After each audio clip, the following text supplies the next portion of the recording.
Hi, I'm David Carr of Club Awesome Toastmasters. I'm the Vice President of Public Relations this year and trying to dramatize the value of learning public speaking as a leadership skill. I couldn't think of anybody better to talk to than my friend Marilyn Brown, who got into Toastmasters around the same time I did, a little bit after maybe, but who took those skills that she learned to transform herself from a retired HR executive into a leadership coach, an executive coach who tells businesses and business leaders how they can be more effective. And some of that comes down to Toastmasters. Okay. Well, not to Toastmasters specifically, but through some of the skills that you can learn in Toastmasters for public speaking and leadership. Can you help set that in context for me, Marilyn? Yes, so no mistake there, David. The Toastmasters absolutely helped me in terms of transitioning into an executive coach, being able to have conversations with leaders who I had to learn how to build relationships and do that small talk. I didn't know how to do that before Toastmasters, really. I had a great network where I worked before, but now I had to develop all new skills to do that. The other thing was thinking and being able to respond on the fly, which, we do so well in table topics. I remember the first time you called me up for table topics, and it was not a topic I was familiar with. Right. Table topics, for anybody who doesn't know, is impromptu speaking practice. So it's like when the boss turns to you in the meeting and says, "What do you think?" Right. You want to have an articulate answer, right? Or how are things going? And you're like a deer in the headlights. Well, that's how I was that first time. I managed to fumble through it.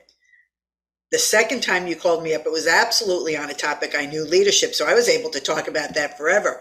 But it made me really get better in terms of those spontaneous, impromptu, on the fly, being able to pivot conversations. So it absolutely did increase my skills in those areas.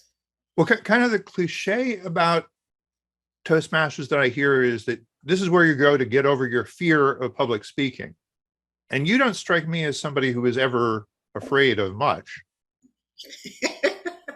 No, I was not afraid of public speaking at all. In fact, they probably wanted me to be quiet.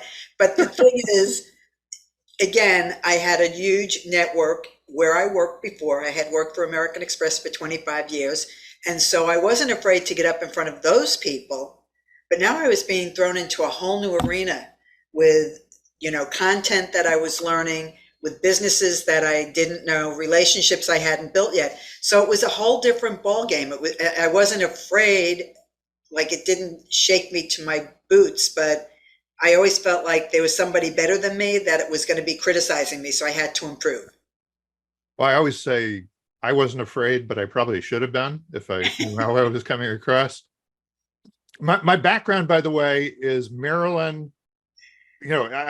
For this, I just had to talk her into getting up early in the morning, which she's not necessarily a fan of, because Club Awesome, we're having a breakfast meeting on Friday, but it's a club that meets 7 a.m. to 8:30. So you do have to get up a little bit. I always say you have to get up early in the morning to beat Club Awesome. But I had to talk her into getting up early this time. A few years ago, when she was actually president of the club for a while, I talked her into going out on the ice because we meet upstairs at the skating rink, where the Florida Panthers practice. We got the lectern out on the ice. We got Marilyn out on the ice, and we talked the Zamboni driver into driving by in the background.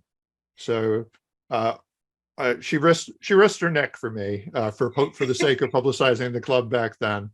And I appreciate you being willing to get up early in the morning for us on Friday. It's no problem. That ice was really slippery. That was a really dangerous stunt we did there, but it really did come out good. And David, to get up for Club Awesome, I love the people in Club Awesome, and I'm pleased to have this invitation, and I look forward to being there on Friday morning. And I think, you're one of the people who said it's something, this public speaking practice, this experience is probably something that you should have done earlier in your career. True? I absolutely believe that is accurate. again, I wasn't afraid of public speaking, but I didn't realize how many times I said, so, you know, so, which are all filler words, which detract from your message. And that is one thing that I'm still working on. It's an ongoing process, but Club Awesome actually and Toastmasters helped me to become better at getting up in front of a group and presenting. Have you been counting my ums and ahs? How am I doing right now? I don't count yours. You don't count mine. It cost me a fortune when we were collecting 10 cents a piece on that. I'd come into the meeting and just hand her the dollar and say, here, take it. So yeah, well, I'm one of the people who go. lobbied for getting rid of that practice. costing me way too much money. You know, I have a son who is now a member of the club because I dragged him along and because I want him to, I need somebody to give me some competition in the ums and ahs contest.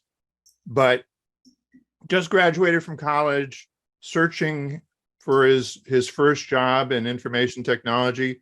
What would you tell a young person about why this is something that they might investigate? Why I always have the fear that people think that Toastmasters is a bunch of boring people giving each other boring PowerPoint presentations, and we have to convince them that it's something more than that.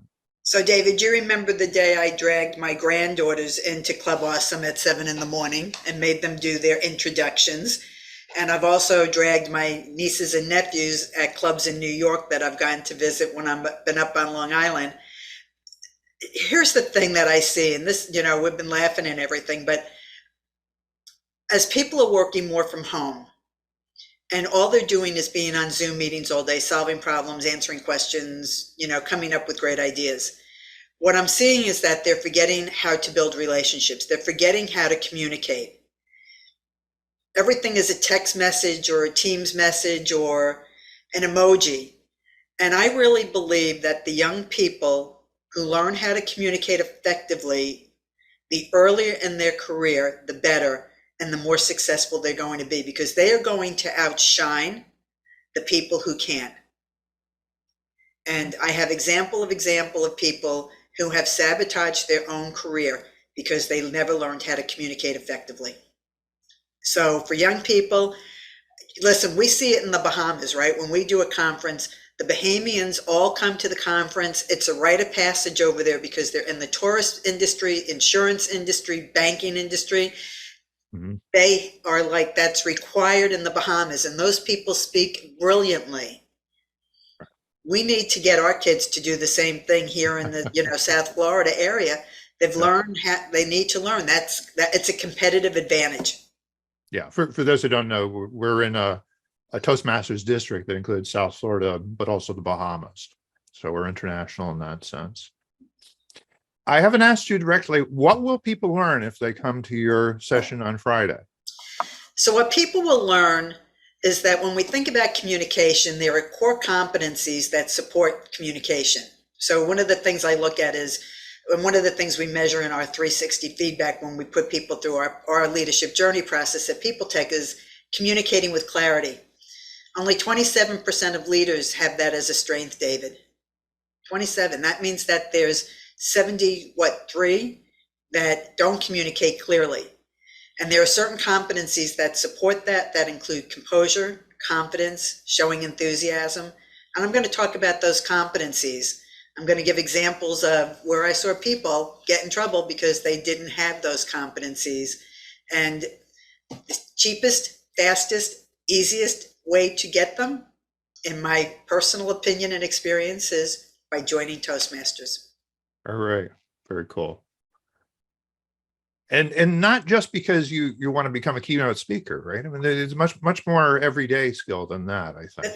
This is basic communication of getting in and trying to sell your idea to your leader, getting a sale from a new client, bringing a new product to market, getting somebody to invest in you. You've got to be able to communicate. And when you can't, you can spend a lot of time preparing and then walk away empty-handed. All right. It's a choice. All right. Excellent, Marilyn. Once again, thanks for being willing to get up early in the morning. However unwillingly, you're going to be there. I'll be there. Be prepared. I'll be prepared. I know you're going to nail it, and everybody who comes is going to be glad they did.